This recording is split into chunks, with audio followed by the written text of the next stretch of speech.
Mark, can I? Sorry about that, Mark. Mark Henai is with the LA Group, traffic engineer from Manchester Township. Tom Bishop, Assistant Zoning and Planning Officer at Manchester Township. Dave Taylor, East Manchester Township Supervisor. Christy Masomer, Township Manager at East Manchester Township. Shane Now, Public Works Director, East Manchester Township.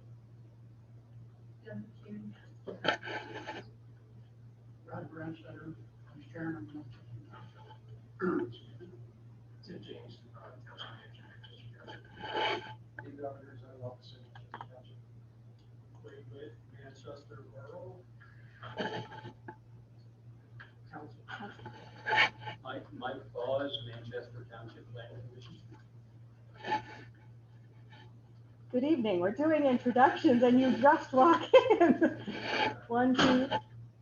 Great. Guess if you could give us your name and which municipality you're with and whether you're wearing a supervisor or planning commission hat or taking one off, that'd be just fine. I'm Lane Rose, here with my father. Okay. East Manchester. Great, thank you. Folks online? So I'm, Folks online? oh, I'm sorry. Yeah. Can we go down through the people that are on the call? If you could go ahead.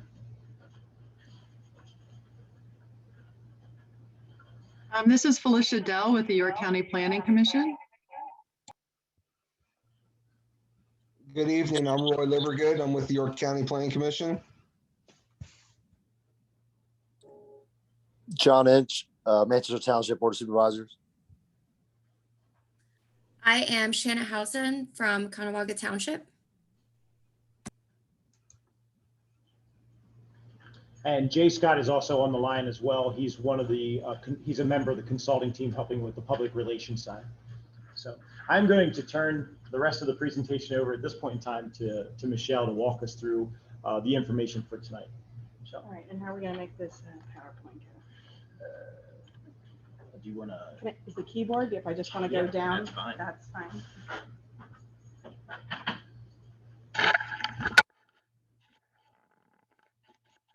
And again, everyone, we'll give a bit of an introduction as to sort of why we're here tonight. We want to talk a little bit about the last, what has been prepared as the land use plan for exit 26. We do want to hit it at kind of a high level, give you kind of the context. You may have specific questions about particular areas, and we'll let you draw those out if needed. But we want to sort of speak at it at a high level. What we'll already talk about, sort of why it's needed, and then skim over those slides. What the plan recommends, a series of maps and pictures I want to draw your attention to that are in the plan, and can give you a little characterization of what they're trying to tell and where you can find them in the plan if indeed you want to look at that closer. And certainly on your own screen, you can enlarge them quite a bit and sort of see particular areas. We'll talk a little bit about how the plan was assembled, the process we used to gather the information and make decisions to present these specific recommendations, and then talk a little bit about when the plan is to be implemented. We'll mention the if-then scenario. It's really important to think about this plan is for if exit 26 is approved in programming and the design can begin and we can get through the environmental clearance, to know that there's really a project there. We know that's a lot of steps and a lot of time to wait, but that's the point at which we have, the assurance that that solution to traffic congestion will be moving forward. So we'll talk a little bit about that. And that's about the plan itself. The other sort of big component, with not a lot of details on this slide, is that this is intended to be a comprehensive plan amendment. So it needs to be adopted, even though it's a scenario plan for if then, we want to have it ready to be implemented when all those sort of other dominoes fall into place, assuming that they do. So the process for doing that with 4 municipalities will take a little bit of coordination, and we've got that mapped out more in the handout, not necessarily in the slide. So we'll walk through that toward the end of the presentation here. Just a reminder, we are recording the meeting. There were some folks who had conflicts tonight and couldn't be here and asked that the meeting be recorded. So we got that happening through Zoom, and York County will distribute that to the municipal manager so that folks other elected and appointed officials can access that either tomorrow or early next week. That's in their hands. So we've talked about this portion already. I feel like I'm back to the camera, but apologies to folks, anybody on screen. It's really about preparing for the possibility of exit 26. He mentioned the master plan that had been prepared, looking not only at, not just at exit 26, but really the whole transportation system in this area, because things are interconnected. And when things get bottled up in one area, people are looking for an alternate route in other areas. Congestion sort of amplifies even some minor safety hazards or other kind of choke points that might be happening in this network. So it's important to look at it kind of as a system. And the idea of a proposed exit 26 is a big gear to put in that system. But it takes time to figure out if and how that can fit, both from an FHWA, interstate permission to access standpoint, from the funding standpoint, and then certainly from the permitting kind of standpoint. So this is the sort of summary of that process for that decision. A need was established. The access study was prepared in 2020 and has gone through PennDOT District 8, has been through PennDOT Central Office, and has been submitted already to FHWA for. I have not, it's not officially, yes. Okay, it's in between those hands. The timeline for that could be overall from PennDOT District 8 looking at it to FHWA. Will and the MPO had estimated could be about 2 years. Potentially could be longer, could be a little shorter, but let's recognize it's not something that was going to happen in 3 or 4 months is the idea. If approved, if Federal Highway says, sure, another access point at this location between these other 2 existing interchanges that is indeed manageable from their perspective, then we go into the programming of dollars. How's it going to be paid for in terms of design and construction? Are you going to pay for it before you actually go to construction, which would then take further many more years. So very much a long-term kind of improvement, and the sort of kit of system improvements that goes along with that. It's the interchange, but it's also other interstate improvements that are in the master plan and other parts of that road network to be improved too. So we'll talk a little bit about that list of projects a bit further on. But meanwhile, while that transportation proposal is hanging in the balance, development pressures continue in this part of York County, both residential, commercial, and industrial, and occasionally even some others that sort of fall outside of those primary uses. So the idea that those sorts of things are continuing to happen, the development proposals are being presented, rezoning requests are being brought forward to the municipalities. How are you to deal with these things at this point, not knowing whether or not there's going to be an interchange? Those proposals certainly imply other kinds of improvements that may be needed, expansions of utility systems, changes to school district facilities, how students get assigned to different buildings. All of that is tied to existing development and the pressures that are occurring at this time as well. So the idea that that potential interstate improvement, could draw even more attention here, and that more sort of other kinds of improvements beyond the interstate system might be needed. You need to have time to think about those things as municipal officials and school district officials, although they're not here in the room this evening. Other sorts of providers on how those needs are going to be met, how those systems are going to be expanded, how that's going to be paid for, and over what time frame that can be accomplished. If indeed you want to take that development as it's presented.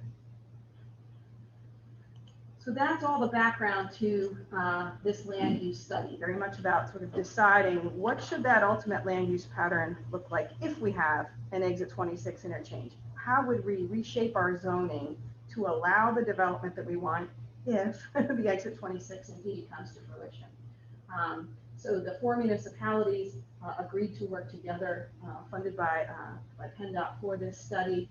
It was initially scoped in terms of the study area for the 5-mile travel shed from that proposed interchange location.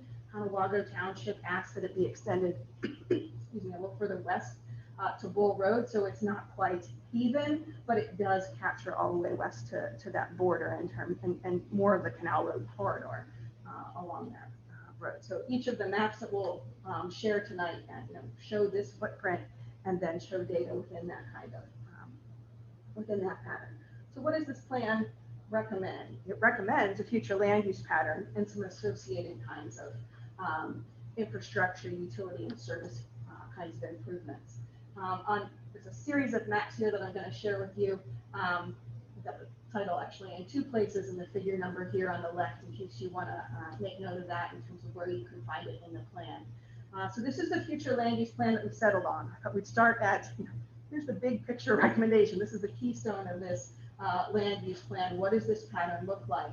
So we've got major land use categories here. Residential is yellow, pretty conventional color palette here. Mixed use, some call it a village designation, some combination of residential and commercial uses, often on a big site, chunking it down to sort of a commercial node and residential surrounding, but it could also be mixed vertically in some areas. And in fact, we represented Manchester Borough in that mixed use, and there's probably some buildings in there where you've got mixed uses within a single structure vertically.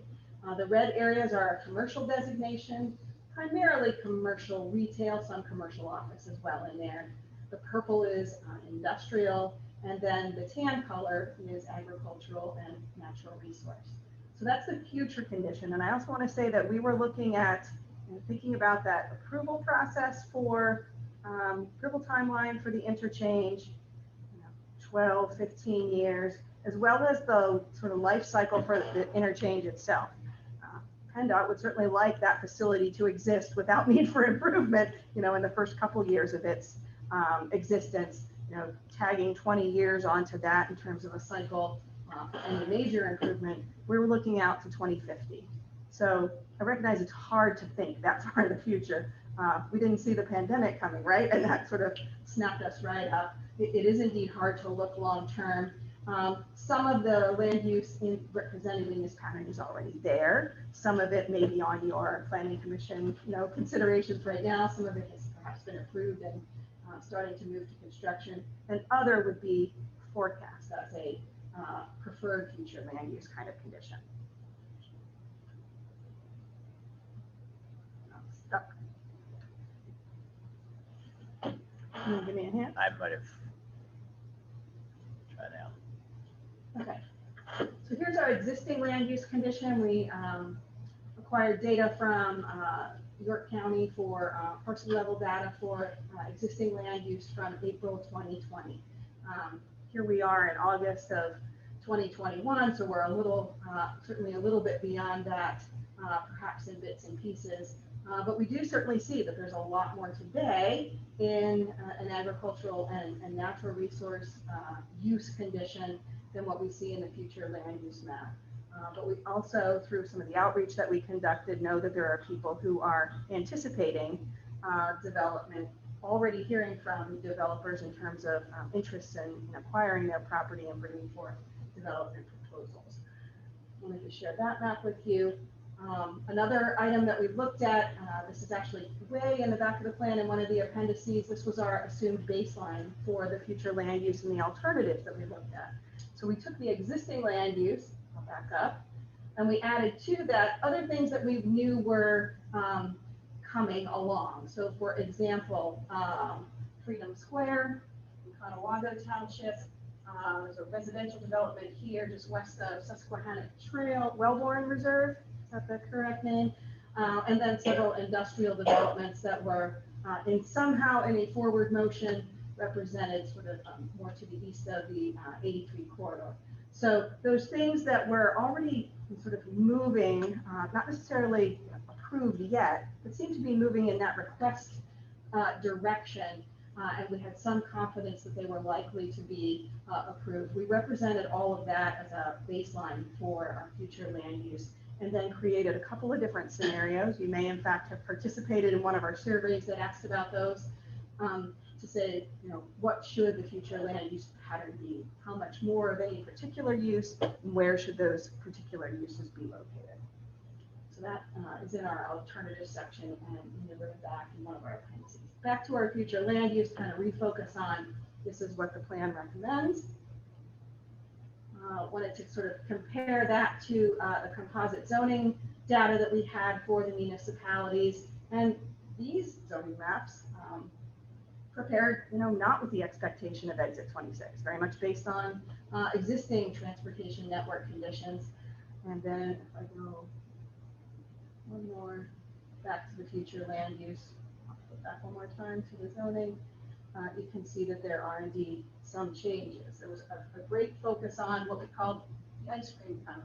I don't know if locally it's called that, but it sure looked like an ice cream cone to us in terms of a rural agricultural area in Conewago Township between Susquehanna Trail and the creek, and then sort of cone portion down here between Bear Road and Susquehanna Trail in Manchester Township. Certainly not having any intensive land use designation under current conditions of 2020, but with an interchange very much likely to come under higher pressure for industrial or commercial use. Certainly something, and property owners in that area, told us a little bit about the kinds of things that they were hearing. So back to our future land use map.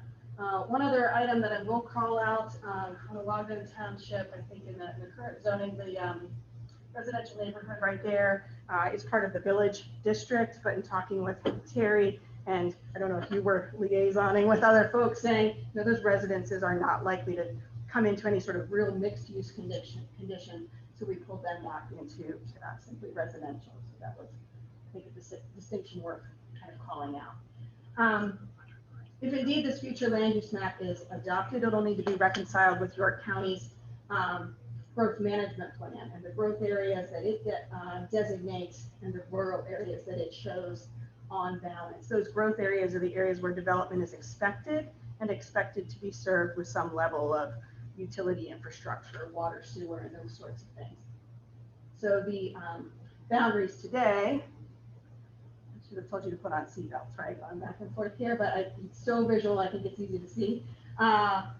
Today, I didn't snip out this map. Today the growth boundary sort of goes around here, and then there's like this pocket here. All of East Manchester, I believe, is included, or at least most of that, as well as the borough.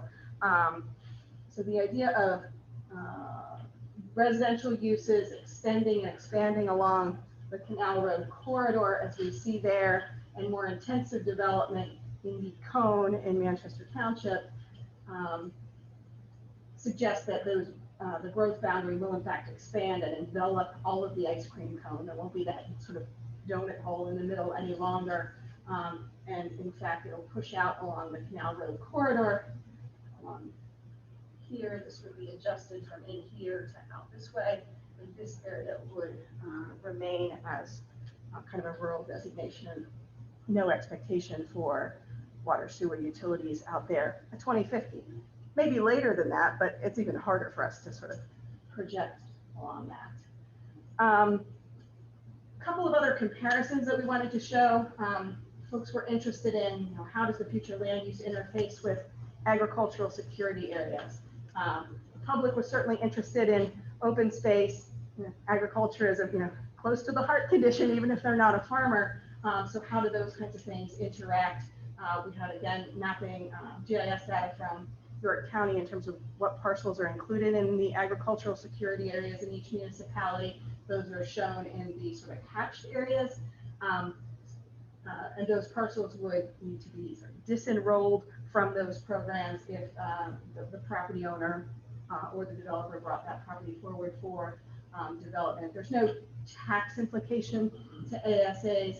And in fact, these kinds of changes happen, I think, some frequency across Pennsylvania as lands are moved from an open space or agricultural condition into a development.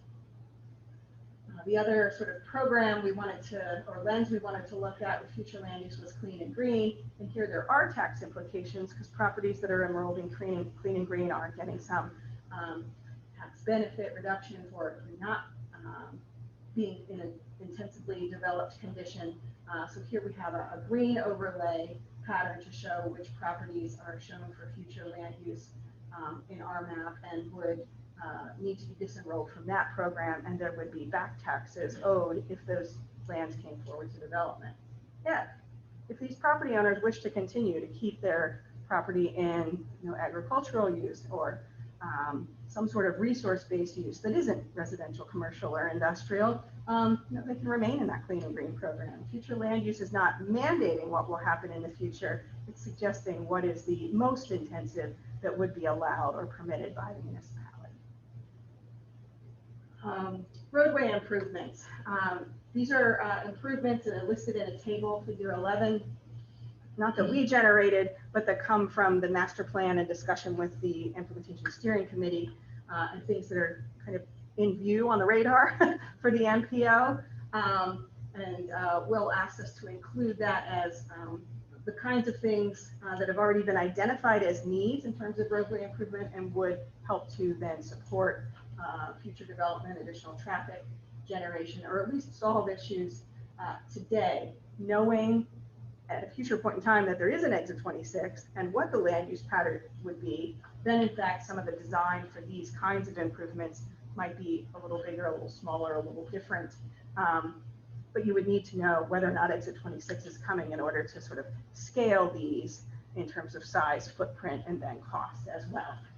This is not the totality of the table. It's actually over 2 pages, all labeled under figure 11, so you can find that in the plan. There were a couple of other transportation improvement needs identified, a couple of other roadway locations that were outside of what the master plan had looked at. So the Bull Road intersection, which we know is already in the MPO's view as far as a congestion point. The alignment of Greenbrier Road at Canal Road, which is kind of just west of what the master plan really looked at, that skew angle. We talked about that being kind of a hazardous location, and the fact that there's some trucks moving on some more residential kind of roads in Manchester Township. So, possible truck restriction from that to keep those impacts away from residents, citizens. We talk a little bit about the continuation of transit service and the need to expand that as the development footprint might grow under this land use plan, and integrating bicycle and pedestrian facilities, and that would come through the land development process. A couple of, these are not quite as deep a suggestion on environmental protection, but one, protection of floodplain, wetlands, steep slopes, it's already in your ordinances to a great degree, but we would be remiss if we just didn't mention those kinds of things to keep them in. And then sort of bringing in further the conservation of those areas and the lands between them as the greenway, as the York County Greenway Plan has suggested, and making that available for public recreation, access to the creek for fishing, other sort of passive trail uses and so forth. So we capture those under environmental protection. The other piece that we touched on was sort of character. Now, what's it mean to be rural, and what pieces of rural landscape do we still have in this area that could be conserved or somehow integrated with future development? So it's not house, house, house, house, or industrial building smack next to another. So we provided some description of kinds of features that could be protected or conserved through the development process, whether that be some meadows and mature woodlots and hedgerows that kind of represent agricultural heritage, and by clustering residential uses in other areas that have already been cleared, or concentrating those kinds of lots, fitting them perhaps to the topography, sort of keeping some of that rural or rural hamlet kind of feel. In terms of mixed uses, the importance of modest setbacks as opposed to large lots, and the connectedness of pedestrian networks. In some cases that may be a sidewalk, in other cases it may be sort of a paved path. It doesn't necessarily have to be always the same material. And in terms of commercial and industrial areas, we talked about sort of yards and stormwater management, that it doesn't have to be just lawn, but some naturalized areas can sort of keep that flavor of a rural landscape as well, and a little less manicured. So that's about sort of what the plan recommends and what's contained. The plan is in fact organized with those recommendations up front and all our documentation of other research in the appendices toward the back. Up front, we do have a kind of a graphic capture of what our planning process involved, gathering input from the steering committee. That was our local collaboration bubble. We conducted stakeholder interviews. We had lots of outreach with the public, over the course of 3 rounds. And Tracy and I and our team were working on technical analysis to sort of pull data together and present that to the steering committee, asking questions about, well, how should this affect the other? Pulling all of those things together, we looked at 3 alternatives for a future land use condition. One that emphasized more sort of open space, 2 others that were a mix of certainly more intensive development in different places and different arrangements. And ultimately, by evaluating the kinds of things we heard most, kind of the concerns and values we heard from each of our stakeholder groups, the public, the municipal representatives on the steering committee, and then the stakeholders that we interviewed, which land use pattern or alternative turned out to be a hybrid, sort of best met and best balanced all of those inputs and priorities. I said we had a lot of local input. I believe we had 7 steering committee meetings. Each of the municipalities we had 2 calls with, just for some one-on-one, Tracy and I with representatives, so that we could focus on individual parcels where we needed to have that level of conversation. We talked with 11 stakeholders or stakeholder groups. So we talked with New York County Economic Alliance. We talked with some property owners, particularly in the ice cream area, but also along the Canal Road corridor, some local businesses. Anybody else come to mind? Yeah, so there were 11 of those overall. We had 3 public meetings, September, November, and January, more than 150 or so attendees. We had 3 public surveys that were tied. Each of those surveys was introduced during a public meeting. That got nearly 500 responses overall. And we've had a social media campaign supported by our partners. Gavin Advertising, local advertising firm, was part of our team to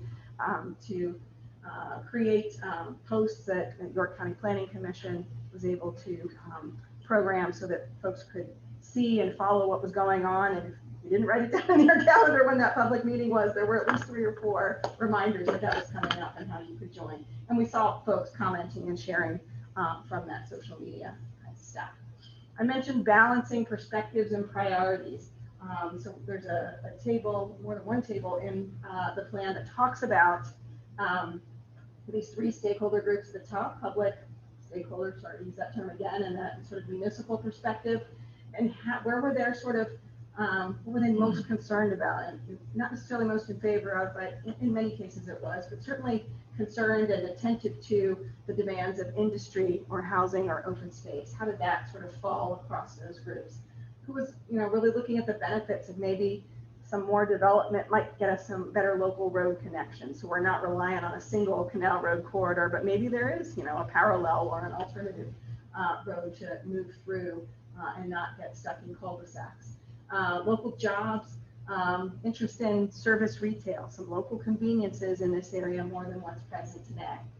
And then the third category was kind of costs or adverse impacts. We did talk about school taxes, the need for additional school facilities, and that expansion would be reflected ultimately in school taxes. Environmental impact, light pollution, noise pollution, and so forth, congestion, roads of local concern, other sort of trouble spots, bottlenecks, and so forth, and then sort of most generally kind of fiscal impact. We didn't do a deep analysis on this. We looked at research from Penn State that talks about commercial and industrial. What do they require in terms of services versus the taxes that they're paying in? And what's the difference then with residential? So we used a little bit of an analogy there to look at all of those factors and come up with a kind of composite rating for each of our land use alternatives. And then ultimately for our future land use alternative and figure 65, then we created a little bit more of a characterization of each of those priority topics to document sort of why that particular scenario was expected or was preferred. So the recommended timing for plan implementation, sorry to tell you, it's a little bit of a sit and wait. Wait for FHWA to reach its decision. That's milestone number 1. We'll just work down the left side here first. And then funds program for the interchange, that funding commitment of how it can be paid for, some mix of federal, state. Is there any local component? Is a private developer going to come in and chip in anything? That is all to be determined. And we wouldn't even ask that question until we get past that first milestone. The third one then being the preliminary engineering, that's sort of the first look at design and the environmental analysis that PennDOT would have to do in order to give clearance to the project. So we've got some very estimated timing here in the second column. And then we talk a little bit about if rezonings happen sort of at this particular milestone, what are the implications? And the basic takeaway from here is the rezonings are permitted early. It conveys the idea that the transportation network we have today is really going to be just fine. And then the question becomes, why ask for an exit 26? Certainly understand that developers bring pressure to municipalities every day with the proposals that they bring. But the implication of approving something before the infrastructure is really ready for it is a serious one, and may beg the question of whether any further major investment in the interchange at exit 26 is really needed. So this table is meant to lay that out and make the case for waiting until at least this environmental clearance, the idea that the project is approved and has a path forward, it's funded, and they know what the schedule will be in order to make any of the municipal rezonings to move from that land use plan into a rezoning where things could come in, fit it without making any special requests, and be able to move forward at that point in time.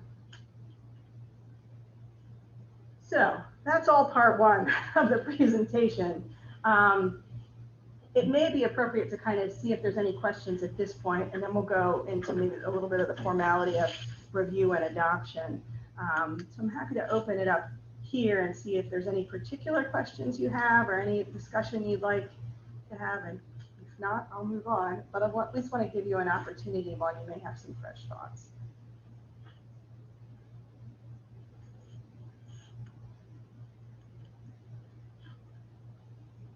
Okay.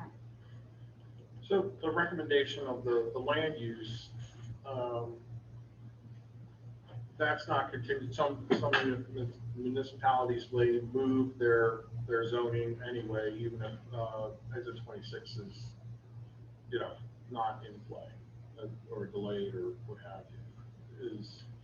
They may, in other words, there's still going to be movement forward in the municipalities to accommodate their growth, or is that going to be, really controlled or regulated until such time that exit 26 is?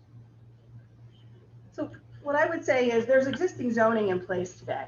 And if something comes in and it fits the zoning you have today, the stuff we're presenting isn't significantly different in the areas where you already have, designated for residential, commercial, and industrial.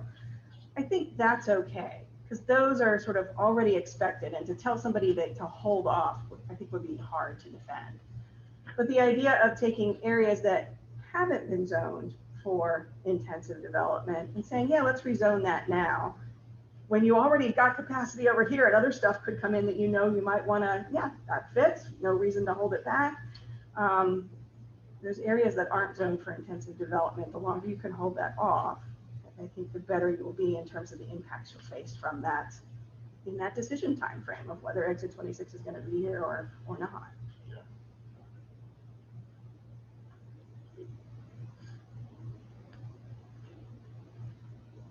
All right. About review and adoption, this stuff was hard to fit on a slide. So I'll ask you to turn into your packet here for this portion. There are two pieces after the agenda. One is kind of the process and the activities and steps that need to happen. And I'll admit it's a little dense. So we'll walk through that. The second page is more about dates and schedule. So I think that'll make a little bit more sense when you have a little bit of background. So step one, the good news is we're here at the officials briefing tonight. And as soon as we wrap up, we can check that one off. We did not feel it was necessary to have a legal advertisement for this as an informational session. This was to give folks an opportunity who were not sitting on the implementation steering committee and having been part of 7 meetings of discussion to get a sense of what's in the plan and how those decisions were made. So we'll be finished with that later this evening. From there, we expect that York County will post the draft plan up on the website, I-83 exit26.com. I have said and typed that enough, but still need to make sure I say it clearly. So that will put it into the public view. We don't expect to make a huge announcement about that, but we'll at least put it out there so it's available for the next step. Well, we have it. If, unless there are questions or folks here tonight are like, well, we really need to fix that or the other thing, it could be up in a day or two, I believe. Yeah, well, I'm off work tomorrow, so it won't Okay. be tomorrow, but sometime next week, if everybody's okay with that, we can put it on next week. And it is still draft, so if there are things that you see down the road that need to be adjusted, and you want to bring them in as a comment directly to me, that's, we can certainly address that at that time. So, as a comprehensive plan amendment, the planning commissions will pick it up next. So the planning commissions will need to be familiar with the plan, hence why we're having this briefing tonight, and then be prepared to have a public meeting to take public comments. We've certainly had a lot of participation to date. There may be some folks who still want to come out and give you some comments in favor, opposed, things that should be tweaked or adjusted, but they'll need some time to review the draft plan and then attend that public meeting. That public meeting is up to you how you hold it. It could be part of a regular planning commission meeting night. It'll need to be advertised, but you could hold it the same evening or as part of that planning commission meeting, or you could have a special date for that planning commission public meeting. And I am happy to participate in that, give a version of this presentation if you want something like that as context for that. To boil that down a little bit. Will tells me York County is willing to do the legal advertisement for those public meetings. And if you can all get your dates figured out, they can do one advertisement, one publication, and meet the 2 notice requirements at one time. What's the timing on the notices? Less than 30 days, more than a week. You got to get 2 ads within that window.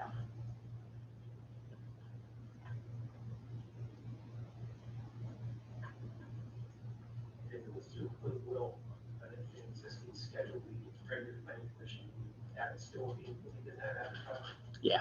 Because of the nature of what's being considered and needs to be heard, that needs to be advertised. It's an opportunity for the public to, A, go view the plan, and B, then come tell us what you think. Kind of a deal. And we'll talk about more about days and timing here on the schedule page. So that's the public meeting. That's just a listening session. There's no action necessarily taken during that public meeting. I wouldn't take action. But we will need the planning commission to then accept the draft plan, approve its distribution for public and agency review. That's a required MPC step, and forward it to the governing bodies for their consideration. So that will be some motion that'll be needed from those planning commission bodies. And I would assume that would happen at the next available planning commission meeting after the public meeting. From that point,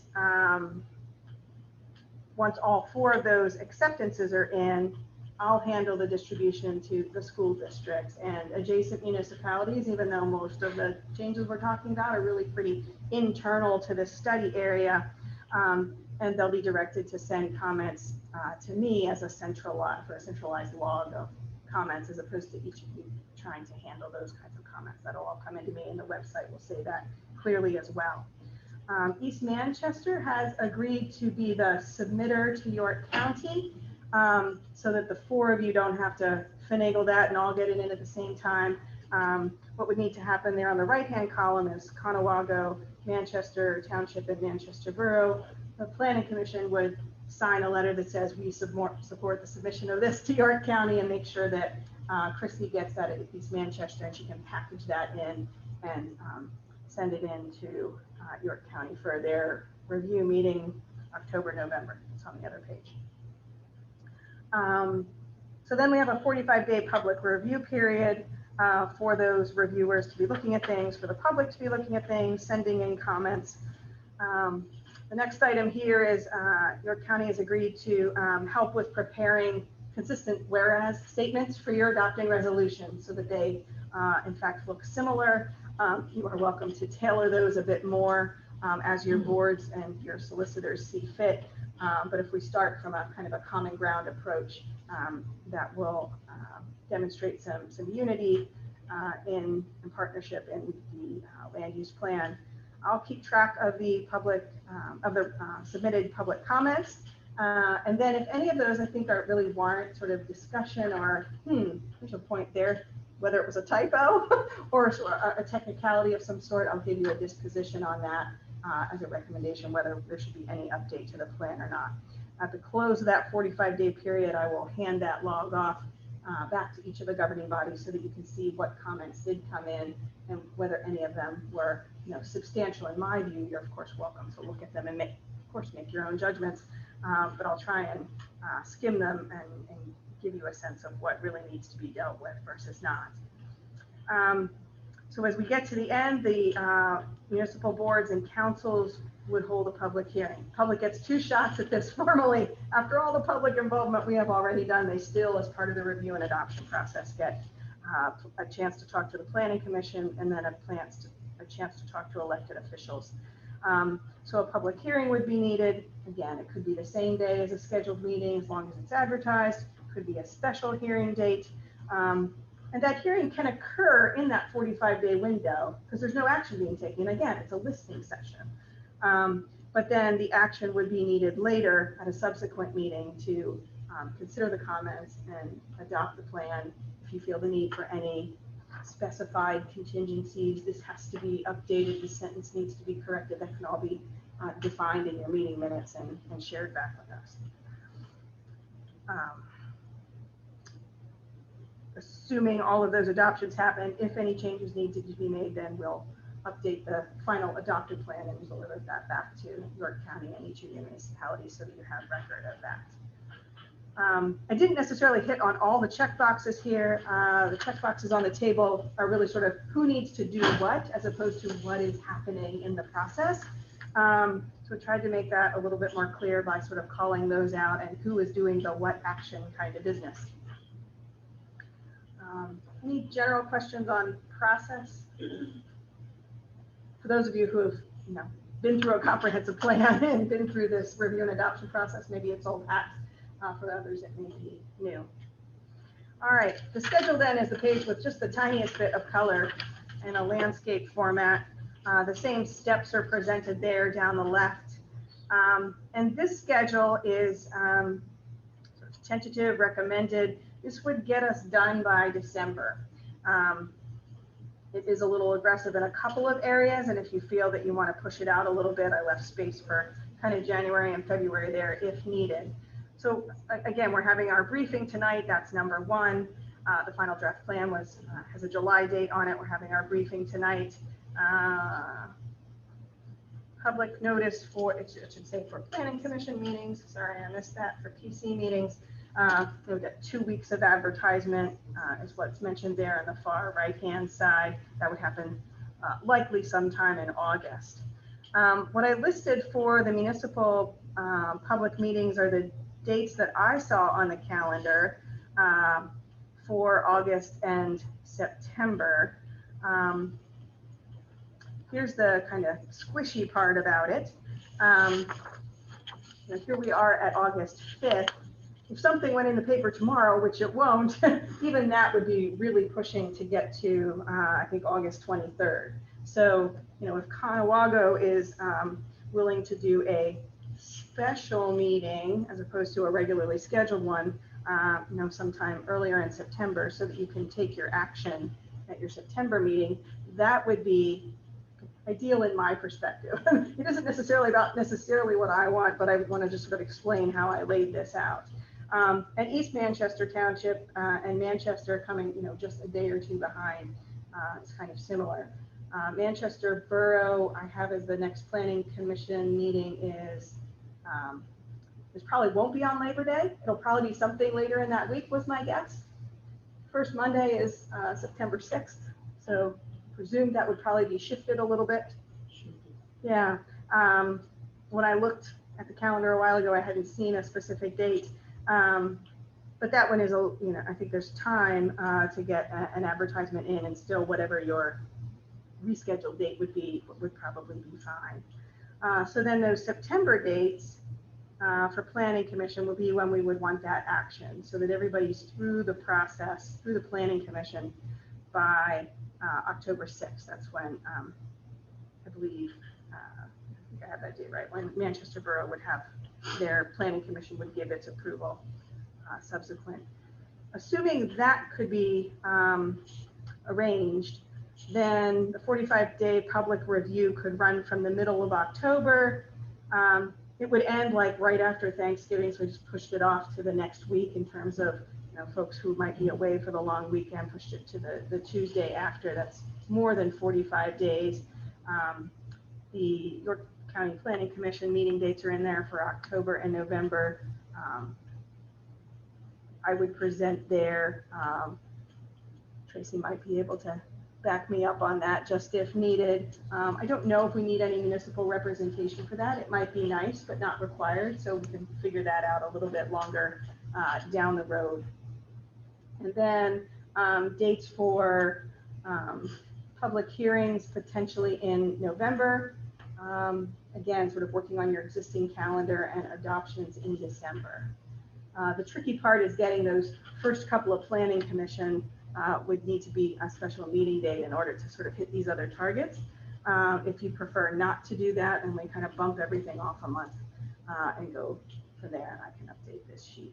So that's the schedule as I looked at it. We've worked at this a long time. I'm sure we're all anxious to have it completed, but we need to move at a pace that you're comfortable with in terms of planning commission being familiar with the document, as well as all the elected officials, and having the time you need to work with your own constituents to hear their comments. Any thoughts on the schedule as laid out here? He says no.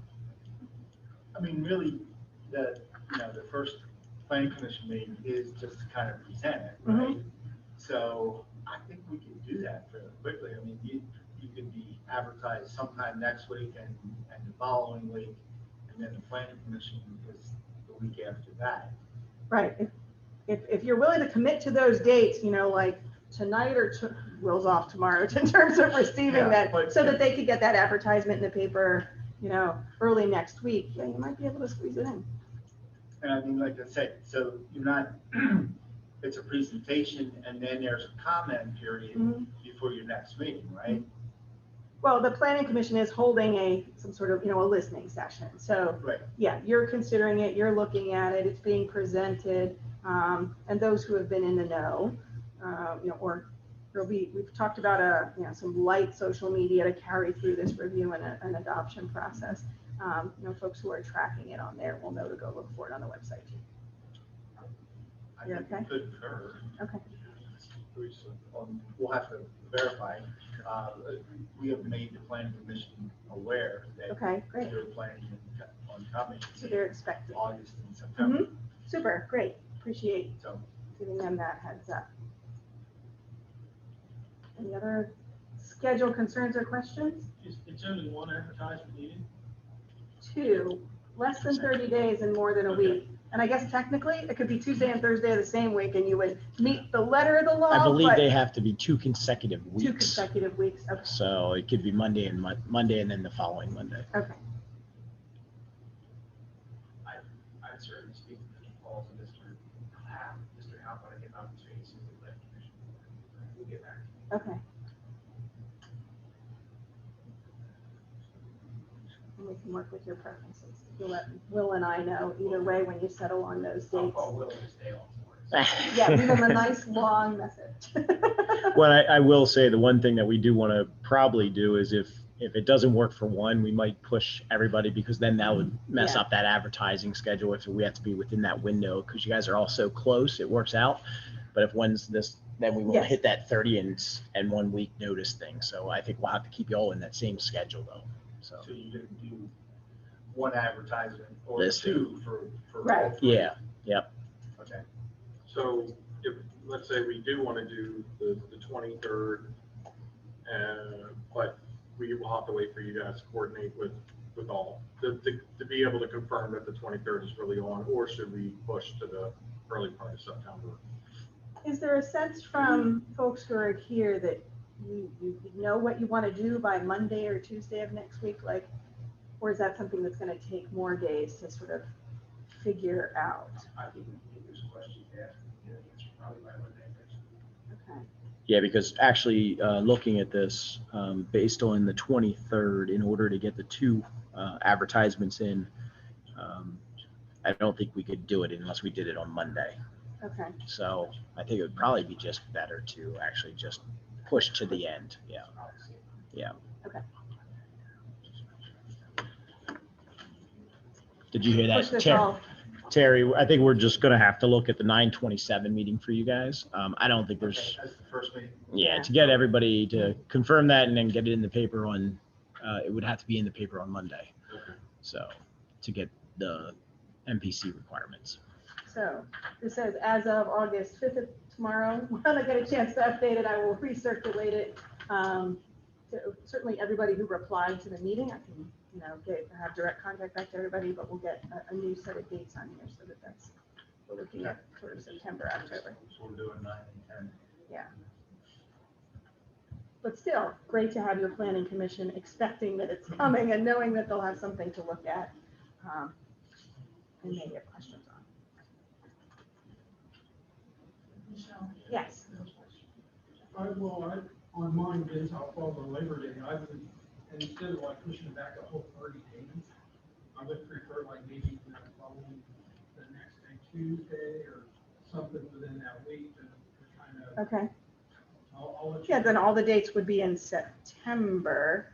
The borough would be early, and then there'd be like 2 or 3 blank weeks till we hit Conewago the 3rd week, and then. Yeah. Just from an advertisement standpoint, just to hit Does that work? that window gets a little harder with you guys at the beginning of the month. Would there be any interest in doing it the 27th, 28th, or 29th of that last week to be in the same week as everybody else? That would make our advertisement a little bit easier. We could do that, as long as it's not on a meeting day. Yeah. Another municipality or council. Well, they, so we have the 27th is Conewago, 28th is East Manchester, and then the 29th is Manchester. The 30th is a Thursday. Or the week before, but if you could do it in one of those 2 weeks, since you have to reschedule your Labor Day meeting, that would be the best, just because of the advertisement issue. It would save us all some money. There you go. I could just like set up shop in a hotel room for the week, right? It's not that far, Michelle. No, it's not. No, it's not. Okay. Okay, I'll update the schedule, get that out to you tomorrow, or later than Monday, but we've got a little breathing room, decided to push things off just a bit. And then the managers can give me a thumbs up. Yes, confirm, that would be fantastic. And we can go with them. Will can get the advertisements out from there. All right. That was all I had for tonight. And by golly, it's not even 7:30. So are there any other questions, be it about the plan or about process? Feel reasonably comfortable about how this was assembled and what it offers for you?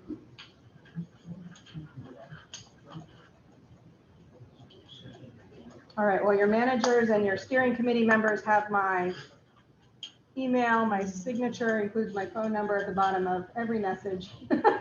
Or call Will, but he won't be in tomorrow. Thank you very much for coming tonight.